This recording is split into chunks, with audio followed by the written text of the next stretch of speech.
Bom dia! Hoje é dia 14 de maio, né? E vou contar uma história que dizem que aconteceu de verdade. Um rei muito rico tinha uma piscina cheia de tubarões, crocodilos, jacarés. E ele falava sempre, olha, quem conseguir atravessar essa piscina de um lado para o outro, eu dou vários castelos, vários carros, vários cavalos e carruagens. Até que um belo dia, não é que entra um sujeito lá, pula e consegue nadar e luta daqui, luta de lá, sai do outro lado, vivo, firme. Aí o rei fala assim, meu jovem, pode escolher então todos os cavalos? Não quero, rei. Todos os carros? Não quero. Dinheiro? Também não quero. Castelo? Também não quero. Ué, mas você conseguiu uma façanha? O que você quer? Eu quero encontrar quem me empurrou na piscina. O danado que me empurrou na piscina. Às vezes a gente tem desafios que a gente luta e nem sabe que foi tão difícil, né? A vida aparece nessa situação também, né? Sem dúvida. E deve dar uma dor nas costas danada. Tremenda. Né? Vai falar de bico de papagaio? Vamos falar também, em homenagem ao Lourdes José. Dor nas costas, é isso. A gente vai falar sobre hérnia de disco, porque a pessoa fica completamente sem posição. Você não consegue sentar, você deitada sente dor. De todas as formas, você sente dor. Essa é hoje no Brasil a principal causa de afastamento do trabalho. Eu parei numa cadeira de rodas, fiquei 10 dias totalmente interditado. E o que resolveu o problema do Marcelo foi um tratamento novo, uma endoscopia na coluna. Através de uma cânula ligada a um sistema de vídeo, câmera e endoscópio, a gente consegue retirar esse pedaço do disco que está comprimindo o nervo ou a medula. Mas o que tentar antes da cirurgia? 2 especialistas participam do programa de hoje, o Dr. Wilson Dratsko, ortopedista e traumatologista, e a nossa querida fisioterapeuta Laura Proença. Eles vão responder. A acupuntura, por exemplo, pode ser uma opção. Você tem dúvidas? Você tem dores? Divide com a gente, usa a hashtag Você no Bem-Estar ou liga para 4002-2884. A gente sabe, né, que antes da cirurgia para hérnia de disco há várias opções de tratamento. Até porque a cirurgia tradicional, que é a mais feita no Brasil ainda hoje, acaba mexendo e prejudicando um pouco a musculatura. Mas há um tratamento novo, minimamente invasivo. É a endoscopia da coluna. Quem vai mostrar pra gente é a Cíntia Toledo. A dor nas costas é o motivo mais comum de afastamento do trabalho. E um dos problemas pode ser a hérnia de disco. Mas o que é isso? Aqui tem uma réplica da nossa coluna. Esses ossinhos aqui são os que a gente sente quando passa a mão aqui nas costas. Entre uma vértebra e outra tem um disco que absorve o impacto quando a gente faz qualquer movimento. Esse disco pode soltar algum fragmento e é aí que a hérnia se forma. Mas por que será que dói tanto, hein? A questão é que esse disco pode encostar em estruturas que provocam a dor. Na maioria das vezes, ele migra ou para cima do nervo ou para uma região muito próxima ao nervo. Então, por isso que muitos dos pacientes com hérnia de disco têm uma dor irradiada para os membros inferiores. Em muitos casos, só um acompanhamento clínico pode resolver RPG, fisioterapia, musculação. Mas tem vez que não tem jeito, precisa de cirurgia. Foi o diagnóstico que o Marcelo teve. Já há uns 15 anos, ele convivia com uma hérnia de disco e vivia à base de remédios. Durante esse período todo, eu um pouco mais jovem, não tinha tantas crises. Eu acho pela musculatura mais forte. Tinha pelo menos uma crise por ano. Quando deu aquela crise maior, eu parei numa cadeira de rodas, fiquei 10 dias totalmente interditado. 2 médicos recomendaram a cirurgia tradicional, mas ele morria de medo. Foi quando ficou sabendo que existia uma técnica menos invasiva, a cirurgia endoscópica da coluna. O médico explica que com ela é bem mais fácil acessar o ponto exato da hérnia para remover o pedacinho que se soltou. Através de uma cânula ligada a um sistema de vídeo, câmera e endoscópio, a gente consegue retirar esse pedaço do disco que está comprimindo o nervo ou a medula sem agredir a musculatura e a estrutura óssea da coluna. Na cirurgia tradicional é preciso afastar o músculo, o que provoca dor no pós-operatório. O Marcelo, no fim, fez a cirurgia endoscópica, a que é menos invasiva. A recuperação foi ótima. Com a cirurgia eu cresci, porque ela liberou a coluna, eu estendi e aí Essas dores com o remédio melhorou e ao mesmo tempo eu me ergui mais, comecei a andar mais ereto, cresci pelo menos 1 centímetro aí eu ganhei. Tô mais alto, tá legal, foi bem bacana.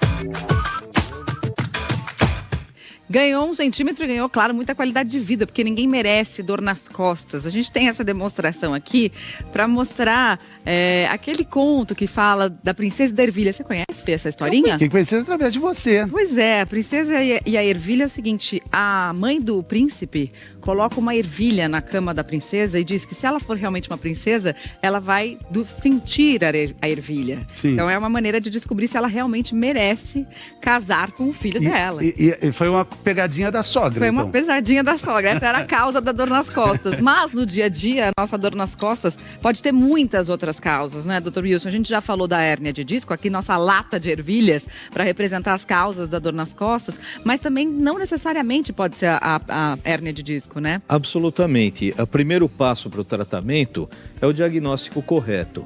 Então, nem toda dor nas costas vem da coluna. E nem toda dor na coluna é hérnia de disco. Então, o primeiro passo para o tratamento é fazer o diagnóstico correto para a gente saber que dor que nós estamos tratando. E o senhor está mostrando aí pedra na vesícula. Pode dar uma dor parecida com a da hérnia? Pode dar uma dor parecida, ela pode ter uma radiação para a região lombar e simular uma dor de hérnia, mas também não é a única causa, né? Até temos uma mais dor de causas. menstruação pode ser confundida. Pode. Uma dor menstrual, uma dor ginecológica que dá uma dor abdominal que pode irradiar para a região lombar, também pode simular uma dor de hérnia de disco e o diagnóstico tem que ser feito inicialmente. E por isso a gente precisa entender bastante, né, do quadro de cada paciente, né, doutor? Vamos ver aqui na estrutura da coluna, né, que é uma estrutura muito sofisticada que a gente tem, e onde é que aparece essa hérnia e como. Olha aí, é um sistema de amortecimento? É um sistema de amortecimento, então, como nós vimos na matéria anterior, entre cada 2 vértebras existe uma estrutura que é o disco. O disco é uma estrutura que tem um anel com lamelas, e dentro dele tem uma estrutura gelatinosa que funciona com água, formando uma estrutura sofisticada que amortece, dá flexibilidade e permite movimento. Mas, infelizmente, ela gasta ao longo da vida, né? Ela vai, os anos vão passando, e aí vem a inflamação. É aí que surge também, o Louro José estava falando, brincando, sobre o bico de papagaio. O bico de papagaio. É uma situação assim também? É uma situação, mas não é uma situação aguda. O disco de papagaio aparece numa fase mais tardia. Depois que o disco degenerou, o disco já não consegue amortecer como ele devia amortecer, ele fica endurecido e o osso tem uma reação formando essas pontas. Então essas pontas crescem, pode vir para frente, para trás, que são os discos que a gente vê numa radiografia, por exemplo, e eles podem expandir para a região onde estão os nervos e podem inclusive comprimir os nervos. E aí dói, né? Dói. E falando em comprimir, Laura, compressa ajuda nessa hora? Ajuda bastante, porque a compressa, normalmente a gente fala numa fase aguda mais gelo, numa fase mais crônica mais calor, mas para a região lombar, para essa região inflamatória da coluna, muito grupo muscular acaba tensionando para tentar proteger essa região que está inflamada. Então, para relaxar essa musculatura, a compressa de calor é muito bem-vinda, porque ela relaxa essa musculatura e ajuda na melhora da dor e melhora da inflamação. E a massagem? Então, a massagem ela pode ser indicada para soltar essa musculatura que está tensa. Mesmo quando está doendo muito? Mesmo, mas tem que tomar cuidado porque tem que procurar um profissional que saiba muito bem o que ele está fazendo, porque senão ele pode inflamar um pouco mais essa região. Às vezes dói, né? Tá doendo, vai fazer a massagem. Aí seria indicado o remédio, doutor? O remédio, então, dentro dessa ótica toda, o que é importante nessa fase dolorosa? Aliviar a dor do paciente. Tudo que a gente faz é para tentar tirar a dor. Então, essa massagem, calor, uma fisioterapia inicial e a medicação que basicamente compreende anti-inflamatórios, analgésicos, relaxante muscular e muitas vezes é importante fazer repouso também. Sim, o tratamento é múltiplo, né? É múltiplo. O repouso é importante porque quando a pessoa deita, ela tira o peso de cima do disco. Quando a gente está em pé, o peso que passa de uma vértebra para outra passa através do disco. Quando a pessoa deita, então o disco tem a chance de dar uma reidratada, de ficar paradinho e aliviar essa inflamação. E a fisioterapia, Laura, Então, para esse momento? A fisio é muito abrangente, né? Tem várias técnicas e várias formas de tratar. Ela é muito útil na fase inflamatória, porque ela ajuda a cicatrizar, a melhorar o processo inflamatório, e depois uma fase de reabilitação. Então, numa fase inflamatória, a gente vai usar alguns recursos de eletroterapia, como ultrassom, laser, anti-inflamatórios, fazer a manipulação, mobilização de segmentos que estão mais fixos para tentar melhorar essa mobilidade da coluna como um todo. E passada essa fase inflamatória, vai para a reabilitação, que daí é um fortalecimento específico, fazer o pilates mesmo também é muito indicado, para que você melhore a estabilização desse tronco e proteja para que isso não se repita e não progrida essa lesão. É o que todo mundo quer, né? Existem várias formas de tratamento e uma delas também é a acupuntura. Lá de Fortaleza, Aline Oliveira conta uma história interessante pra gente. 2 vezes por semana, a Eliane tem um compromisso. Vai ao consultório para tratar 2 hérnias de disco diagnosticadas há 12 anos e que já causaram muita dor. É uma dor insuportável realmente, fora que também atinge muito o psicológico da gente, sabe? Você não consegue sentar, você deitada sente dor. De todas as formas, você sente dor.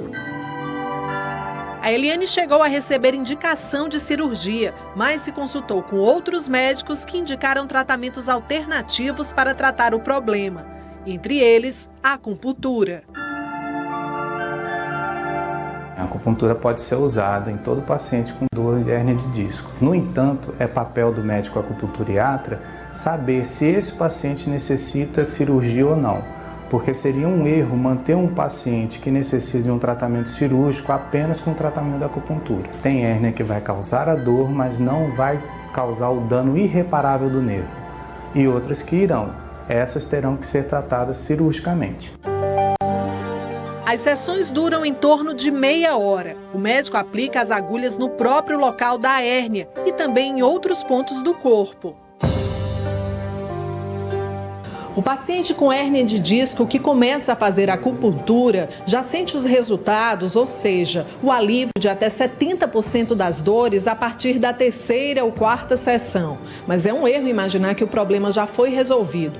Para evitar novas crises, é preciso manter a técnica por até 120 dias e aliar as agulhas a outros tipos de tratamento. Os pacientes, quando sentem alívio da dor, começam a voltar aos velhos hábitos. Não se exercitar ou cometer algum abuso. Não é necessário perder peso, ir a nutricionista, a pessoa ter maior atividade física. Atividades sociais são muito importantes também para o controle da dor. A Eliane está conseguindo, diz que já mudou o estilo de vida e está há 1 ano sem crise. Junta musculação, acupuntura, caminhada também é bom para manter o peso. Aí eu saio muito para dançar também, porque o emocional tem que estar alimentado. Porque é muito importante.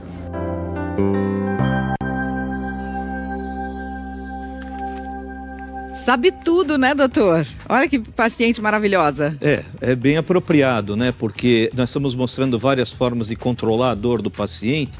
É muito importante que as pessoas saibam que a maioria das pessoas que têm hérnia de disco e tem essas crises dolorosas melhoram com esses tratamentos. E a cirurgia é uma exceção, não é a regra para tratar a hérnia de disco.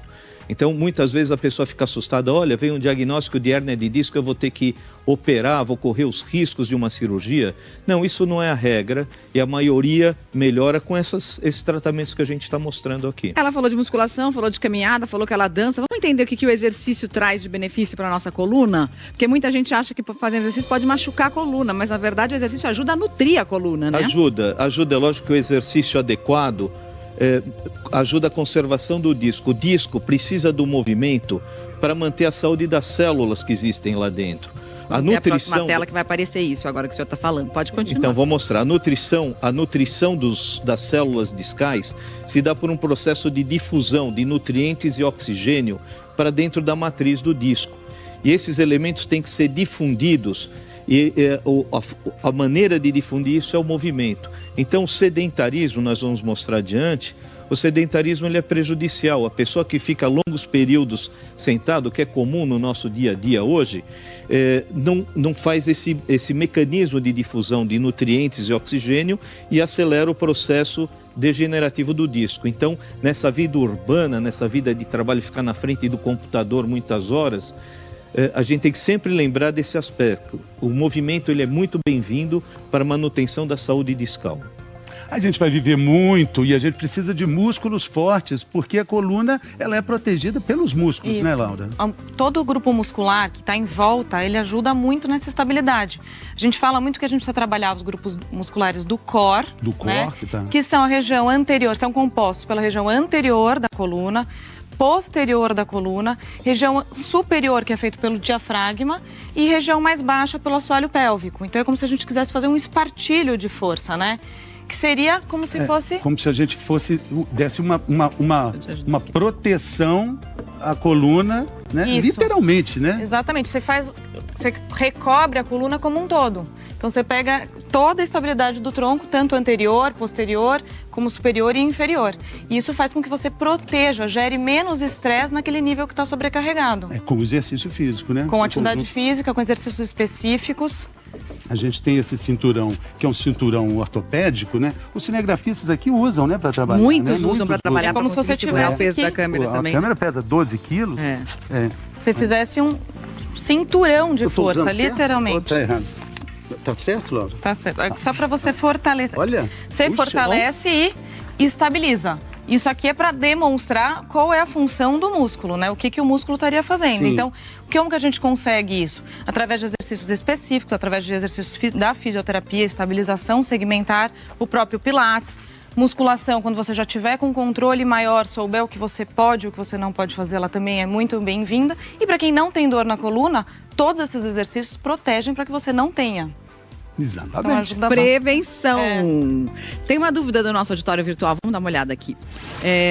Mercinha, sinto muita dor nas costas. Quais os sintomas da hérnia de disco? Mercinha, a gente vai responder essa pergunta daqui a pouquinho. A gente volta já já.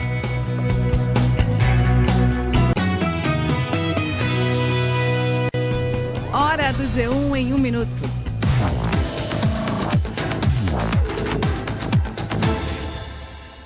Olá, bom dia. Eu começo falando dos conflitos na faixa de Gaza agora. Desde cedo, os palestinos estão protestando na fronteira com Israel. Isso porque os Estados Unidos estão inaugurando uma embaixada em Jerusalém, cidade que é considerada sagrada tanto para palestinos como para israelenses. Com a inauguração, os Estados Unidos deixam a neutralidade e apoiam Israel, que hoje completa 70 anos. Os protestos já deixaram 41 mortos e mais de 500 feridos. E no Rio de Janeiro, a Polícia Civil faz hoje uma operação no Morro do 18, onde a estudante Mateusa foi morta. As investigações indicam que ela foi executada por uma espécie de tribunal do tráfico e o corpo dela ainda não foi encontrado. E eu termino contando a história de um estudante que é surdo, sempre estudou em escola pública e agora cursa medicina na UFRJ. O Matheus é o primeiro surdo a entrar na UFRJ através de um vestibular específico para quem tem Libras como primeira língua, o que mostra a importância da inclusão. Mariana, Fernando. Muito legal. Sem dúvida, muito bacana. Paulinha, bem-vinda. Estava com saudade de você. Eu também. Não consigo deixar de dizer que você está linda. Muito. Muito Obrigada, bonita. cada vez mais curto, né? Boa semana, Paulinha. Valeu, bom Paulinha. trabalho. Para Beijo. nós, um beijo. Tchau, tchau. Bom, pô, então estamos falando das notícias do dia. Hoje é um dia importante para a torcida brasileira. Hoje sai a lista dos convocados, expectativa muito grande, né? Vamos saber quem é que vai para defender defender o Brasil Defender na a Rússia? Rússia? Não, por defender favor. o Brasil na Rússia. A gente já sabe que Daniel Alves não vai, infelizmente, se contundiu, está cortado. Direto da sede da CBF, nosso presida Mauro Naves tem mais informações. Bem-vindo ao Bem-Estar, Mauro. Bom dia, Fernando, Mariana, bom dia a todos. Pois é, vai ser daqui às 14h que o técnico Tite irá anunciar esses 23 convocados para a Copa. Muita expectativa com relação a algumas posições só, porque a gente já tem uma ideia de que pelo menos 18 nomes ele já teria escolhido. Sobraram 5 aí. Um goleiro, lateral direito, lateral esquerdo, um zagueiro e mais um jogador que pode ser do meio para frente aí. Então vamos por partes aí. Como você disse, o Daniel realmente se machucou, seria titular absoluto, com grande chance, inclusive, de ser o capitão, mas infelizmente teve um problema no joelho e está fora. Então corre aí por esta vaga o Fagner e o Danilo, sendo que o Rafinha do Bayern tem alguma chance, mas os favoritos são Fagner e Rafinha. Lá na lateral esquerda deve ser chamado o Felipe Luiz. No miolo de zaga ali tem Jeromel, Rodrigo Caio, mais alguns brigando, mas o mais cotado é o Jeromel. Aí goleiro. A briga parecia estar apenas entre o Cássio do Corinthians e o Neto do Valência, mas o momento é muito bom do Marcelo Groi do Grêmio, então não teria como descartar, não seria uma grande surpresa se aparecesse, mas os mais cotados continuam sendo o Cássio e o Neto. E agora ali para frente eu não vou me arriscar, tá ali no meio, tem muita gente que pode ser chamada, gente que ele conhece, como o Juliano, que já trouxe várias vezes, gente que ele começou a experimentar depois, Talisca, jogadores que surpreenderam aí dele estar querendo experimentar. Então, Rodriguinho do Corinthians, corre ali, o Diego do Flamengo. Então, essa é uma vaga assim que, a mim, pelo menos, cria mais expectativa. 14h, Mariana, Fernando, vamos ter aí os 23 nomes. E tomara que 23 abençoados nomes aí para o Tite nos levar até a final, até o Hexa. Muito bem. Tá certo, Mauro. Muito obrigado. Bom trabalho. Um dia intenso aí para você e boa sorte pra gente, né? Obrigada, Mauro. Até mais. Amém, amém. Valeu. Um abraço. Tchau, tchau. 14h, dá tempo de fazer as apostas. Façam suas apostas. Bolão, seus né? Quem vai, quem vem, quem parte, quem fica. Pois Miguelito e João na expectativa total mesmo? também. Muita. Bom, sexta-feira, Bem-Estar Global em Goiânia. Foi Sucesso, demais. Mari. Demais. Thiago Brava. Thiago Muito Brava, bacana. Dona Maria. E aí a gente ficou com essa música na cabeça o final de semana inteiro, mas foi muito interessante também, porque eu tive a oportunidade de conhecer um cara que aprendeu demais com o bem-estar, o Felipe. Quer ver? 5 dias por semana, 50 minutos religiosos de academia. Mais 5 anos atrás. A vida do Felipe era ficar sentado em casa comendo de tudo. Uma infância e adolescência sedentárias, regadas a fritura e refrigerante, o levaram a ter 30 quilos de gordura a mais do que hoje. Só que a mudança dele chegou mesmo, foi de frente para a TV. Foi assistindo ao Bem-Estar que o Felipe viu que alguma coisa estava muito errada. E seu irmão tinha panificadora? Sim. E a sua irmã uma churrascaria? Isso, uma churrascaria. E a sua mãe vendia cachorro-quente? Isso, vendia cachorro-quente. Chegava assim em casa e metia pra dentro. 10 salgados? 10 salgados. Ele tinha 17 anos. Na época, sem dinheiro para nutricionista e academia, conta que mudou a alimentação com as dicas do programa. Se você come um produto que tem muito sódio, às vezes você tem que beber mais água e isso vai reter mais líquido dentro de você por conta desse sódio que você tomou. Isso também vai te inchar. Não sabia que em coisa doce tinha sódio, que em refrigerante tinha sódio. Com tudo que aprendeu, em 6 meses ele conseguiu eliminar 30 quilos. A calça foi do 46 para o 38. Eu amava o jeito do Fernando, da Mariana falar, sabe? Deles, saúde, olha gente, faz assim, sabe? Com aquele jeito gostoso de te falar, de entrar na sua casa e te dar saúde. Fui aproveitando o que eles me falavam. Olha, antes de almoçar, se você come muito, come uma maçã, porque isso vai te ajudar na saciedade. Olha, na hora de almoçar, você come em prato fundo? Não, passa a comer em prato mais raso, que isso engana seu cérebro. No Bem-Estar Global em Goiânia, confirmamos que o Felipe tá com a saúde em dia. Glicemia, circunferência abdominal, pressão e coração, tudo em ordem. Ele conseguiu reverter e, com certeza absoluta, sem nenhum tipo de sequela, em função de ter sido no passado um obeso. Gratidão para quem o despertou para uma vida nova. Legal, Felipe. Parabéns, muito bem. Agora vamos apresentar também uma outra super heroína, uma triatleta que enfrenta um problema difícil. O nome é complicado, dá até para falar, né? Espondilite anquilosante. Pois é, uma triatleta com problema assim, uma inflamação crônica que acontece também nas costas. Lá de Blumenau, a Marina Dal Castanhe conta a história pra gente.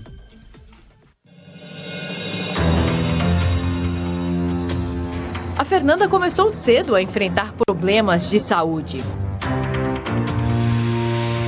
A primeira vez que eu tive uma dor muito forte na coluna foi aos 21 anos e aí já foi extremamente incapacitante. Com 31 anos, na terceira cirurgia, eu coloquei 4 parafusos na coluna.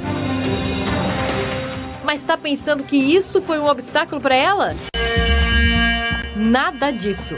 Em 2014, decidiu se transformar numa superatleta. 3 anos depois, conseguiu completar a prova do Ironman.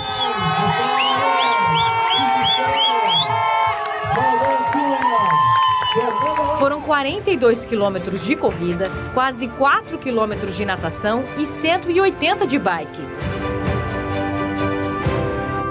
Mas depois da prova surgiu um novo desafio na vida da Fernanda. Ela descobriu que tinha espondilite anquilosante, uma inflamação crônica que pode acontecer em qualquer parte do corpo, mas que no caso dela começou nas articulações do quadril e foi subindo para a coluna lombar, dorsal até a cervical. A evolução natural da doença é uma ossificação da coluna. Perde-se a relação entre as articulações das vértebras e articulações da coluna, de forma que ela tende a fazer um osso só. Não tem cura, mas o tratamento pode evitar que o problema se agrave. A causa da doença ainda não é conhecida. A rotina da Fernanda ficou mais difícil. Todos os dias ela precisa passar cerca de 2 horas fazendo exercícios que ajudam a soltar o corpo. Mas a Fernanda está conseguindo. Ela fez até um blog, onde divide com os internautas algumas experiências. A Fernanda é fisioterapeuta e era professora universitária. Costumava falar da doença para os alunos sem imaginar, claro, que mais tarde receberia o diagnóstico. Quando descobriu, trocou as salas de aula por pistas, piscinas. Ela leva tudo muito a sério. Treina cerca de 3 horas por dia. Primeiro, segundo, eu baqueei um pouco, fiquei triste, pensei por que eu estava passando por aquilo, né? Seria a 4ª vez que eu estava parando a minha vida.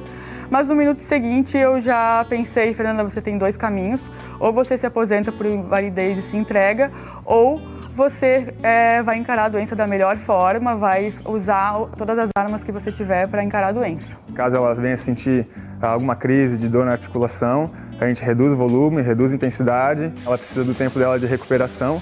Então, tem que ser um treinamento diferente. Para Fernanda, treinar até o limite significa fazer o que ela mais ama. E se para isso é necessário superar obstáculos, dá para dizer que ela está tirando de letra. Eu tenho 2 sonhos. O primeiro é fazer o Ironman Kona no Havaí, que é a maior prova de triatlon do mundo. E o segundo sonho é continuar inspirando as pessoas a buscarem sempre o seu melhor e mostrar para elas que a gente não controla nada, a gente controla apenas como a gente vai reagir a determinada situação. Eu procuro reagir sempre da melhor forma, de forma positiva. Eu cresci muito com a doença e ela me ensina cada dia a ser melhor.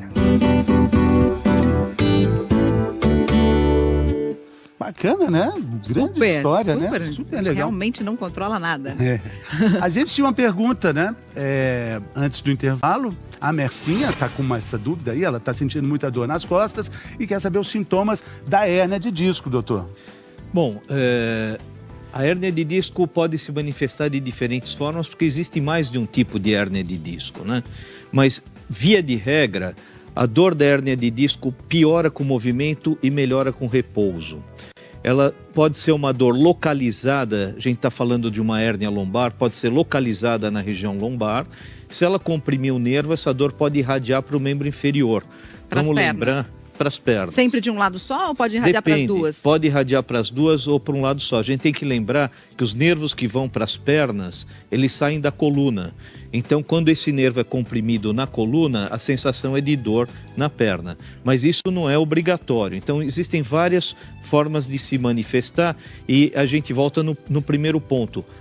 O tratamento depende do diagnóstico. Então, tem que ser feito um bom diagnóstico e uma consulta médica, ela começa com a história, com as características da dor, quantas vezes a pessoa já teve dor, passa por um exame físico, o médico tem que examinar, fazer manobras, palpação, tem formas próprias para fazer isso e concluído com exames complementares que complementam isso, não são o dado principal da consulta. Exatamente, porque hoje muita gente chega no médico querendo fazer uma ressonância, querendo fazer uma tomografia, isso é depois de tudo isso, se for preciso. Tem mais dúvidas? Olha só, agora a pergunta da Marta. Existe algum exercício físico não recomendado para quem fez a cirurgia, Laura? Então, normalmente, depende da cirurgia, depende do que foi feito. Considerando que seja uma cirurgia de hérnia de disco. Então, que daí tem alguns procedimentos, que um deles é a artrodese, que você fixa essa região. Então, a região lombar, então essa região a pessoa não vai ter muita mobilidade. Então, você não pode exigir muita mobilidade dessa região porque está fixa. Surfar nem pensar. Não, na verdade, a pessoa, se ela faz um preparo, se ela fortalece bem as articulações, consegue fazer um bom trabalho muscular, ela consegue ter uma vida ativa boa, assim. Ela consegue ter não tem nenhuma restrição grande, assim. Só que precisa fazer um bom fortalecimento, um bom acompanhamento, para que ela tenha uma vida normal, né? Pois então tá certo. A gente segue a vida normal aqui, porque o programa acabou. Passou tão rapidinho, né, doutor? Muito rápido. Muito obrigado. Obrigado, Laura. Obrigada, gente. Vem aí o encontro hoje com Lair Renó e a Ana Furtado. Se cuida, gente. Se você ficou com alguma dúvida, quer rever algo, tá tudo lá. Globoplay. A gente se vê de novo amanhã.